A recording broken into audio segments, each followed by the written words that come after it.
जय महाकाली, जय महारुद्र, हर हर महादेव, जय गुरुदेव। साधकों, आप सभी को आज मैं भाग्योदय साधना देने वाला हूं। मैंने कई लोगों की कुंडली देखी और भाग्य को लेकर के कुछ लोगों का भाग्य दबा हुआ है, बुध बैठ गया वहां पर, या कुछ ऐसे नक्षत्र में वहां पर ग्रह बैठे हुए हैं, या पितृदोष के कारण, या केतु पंचम न और 11 से संबंध बना रहा है। ये संबंध ना कई बार ऐसे होते हैं जो आपके भाग्य को दबा देते हैं।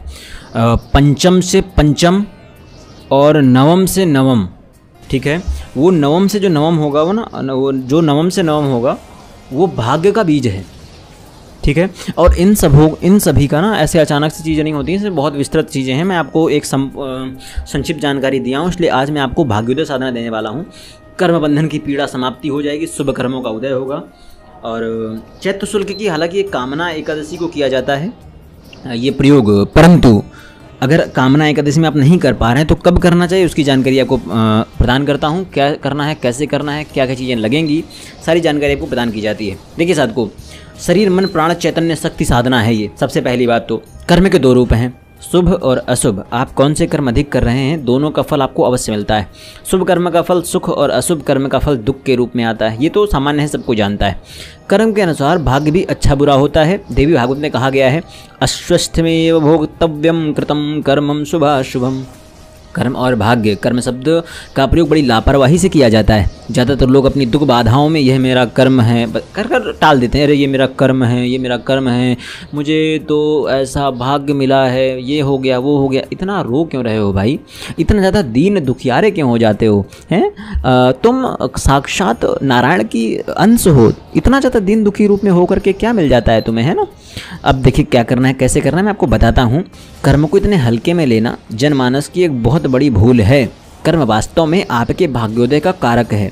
कर्म फल आपको स्वचिंतन का समय भी प्रदान करता है। देखिए, कर्म भौतिक नहीं है, यह आध्यात्मिक है। और एक बार अर्जित होने के बाद हमारे शरीर, विचारों, भावनाओं, रिश्तों, परिस्थितियों और अनुभवों के माध्यम से हमारे दैनिक जीवन के मंच पर जो हम कार्य करते हैं, जो कर्म है वो कर्म की संतुलनकारी क्रिया सामने आती है। जीवन के खेल का नाम हमारे कर्म ऋणों को चुकाना है, ना कि नए अर्जित करना, ताकि हम स्वयं को और दूसरों को दिव्य प्राणियों के रूप में जान सकें और ईश्वर की उस चेतना में जहाँ से ईश्वर ने हमको निकाला है वहाँ वापस प्रवेश कर सकें और ईश्वर से प्रार्थना कर सकें कि अब मत निकालना, है ना। जैसे गुरुत्वाकर्षण, मैं आपको जो साइंस के कुछ यहाँ विद्यार्थियों को जो सुन रहे होंगे इसे, उनको लिए कुछ बता देता हूँ।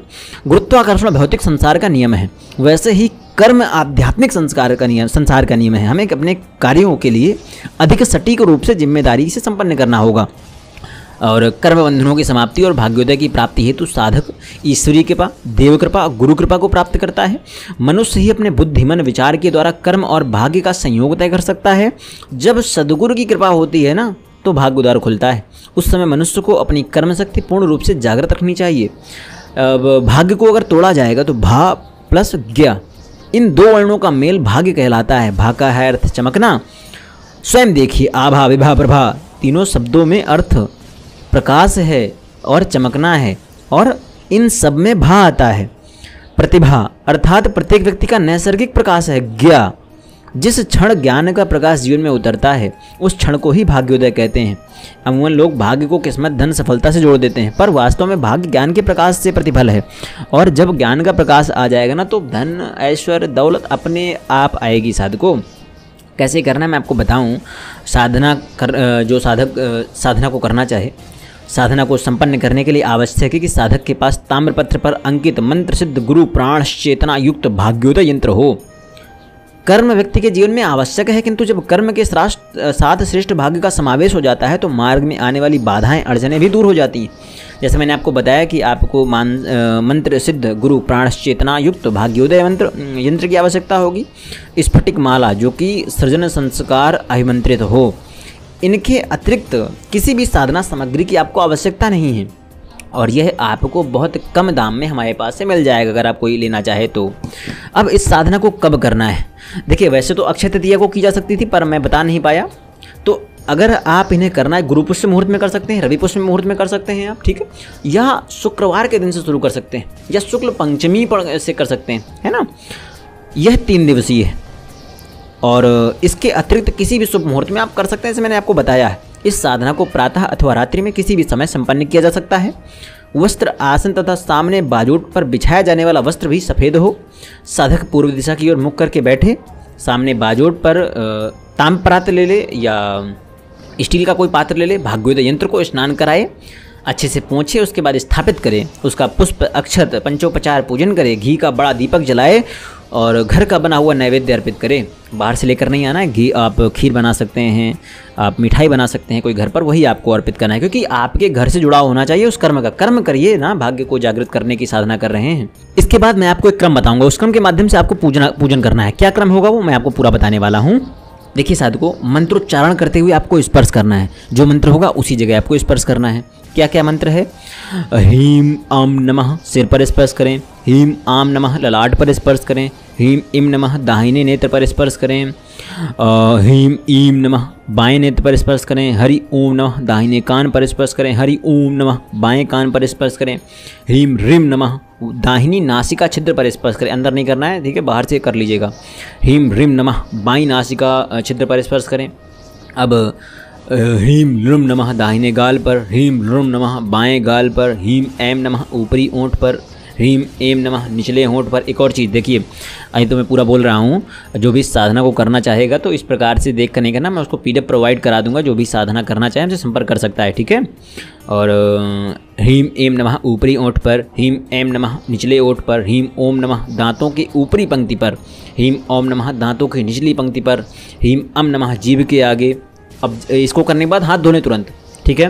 ह्रीं अम नमः कंठ पर, ह्रीं कम नमः दाहिनी भुजा के मूल पर, ह्रीं खम नमः दाहिनी कोहनी पर, ह्रीं गम नमः दाहिनी कलाई पर, ह्रीं घम नमः दाहिनी उंगलियों के मूल पर, ह्रीं डम नमः दाहिनी उंगलियों के आगे भाग पर, ह्रीं चम नमः बाईं भुजा के मूल पर, ह्रीं छम नमः बाईं कोहनी पर, ह्रीं जम नमः बाईं कलाई पर, ह्रीं झम नमः बाईं उंगलियों के मूल पर, ह्रीं इया नमः बाईं उंगलियों के अग्रभाग पर, ह्रीं ठम नमः दाहिने कटि प्रदेश पर, ह्रीं ठम नमः दाहिने घुटने पर, ह्रीं डम नमः दाहिने टखने पर, ह्रीं डम नमः दाहिने पैर की उंगलियों के मूल पर, ह्रीं डम नमः दाहिने पैर की उंगलियों के अग्रभाग पर, ह्रीं तम नमः बाएं घुटने पर, और माफ़ कीजिएगा, ह्रीं तम नमः बाएं कटि प्रदेश पर, ह्रीं थम नमः बाएं घुटने पर, ह्रीं दम नमः बाएं पैर के टखने पर, ह्रीं धम नमः बाएं पैर की उंगलियों के मूल पर, ह्रीं नम नमः बाएं पैर की उंगलियों के अग्रभाग पर, ह्रीं पम नमः दाहिनी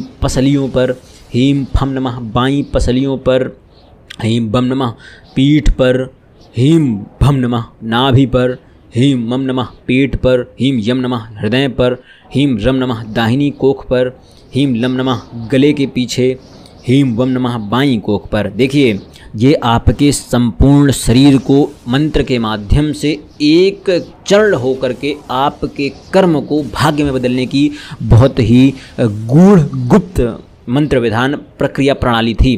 जो भी साधना करना चाहे, जैसे मैंने पहले बताया है, हमसे संपर्क कर ले, पूरा PDF उसको प्रोवाइड करा दिया जाएगा, ठीक है, बना करके PDF। इसके पश्चात ह्रीं सम नमः, ह्रीं खम नमः, ह्रीं सम नमः, ह्रीं हम नमः, ह्रीं सम नमः का उच्चारण करते हुए अपने सारे शरीर पर आपको हाथ फेरना है।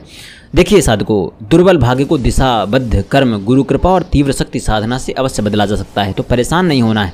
इस साधना से पूर्व जन्म के दोष समाप्त होंगे, साथ ही इस जन्म के दोषों का भी परिमार्जन होगा। मैं नहीं कहूँगा समाप्त होंगे, परिमार्जन होगा, क्योंकि अब यहाँ पे कुछ किया है तो अगले जन्म के तो लेकर जाओगे। इस साधना से कर्म शक्ति तीव्र होती है और साधक को स्वयं की शक्ति पर आत्मविश्वास आ जाता है।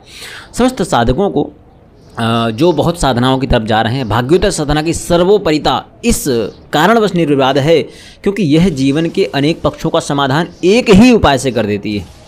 समझो, धन का अभाव हो, पुत्री का विवाह ना हो रहा हो, अथवा संतान की शिक्षा बाधा हो, प्रत्येक स्थिति में कहीं ना कहीं से दुर्भाग्य ही आपके कार्य को रोक रहा होता है।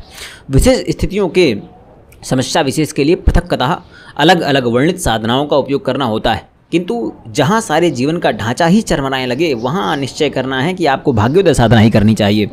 अब हर एक विषय के लिए संकल्प अलग अलग प्रकार से होगा, ठीक है। अपने हाथ में जल लेकर के नाम गोत्र सारी व्यवस्थाएं बोल करके, मैंने बहुत जगह बताया है, बहुत वीडियो में बताया है संकल्प कैसे लेना है।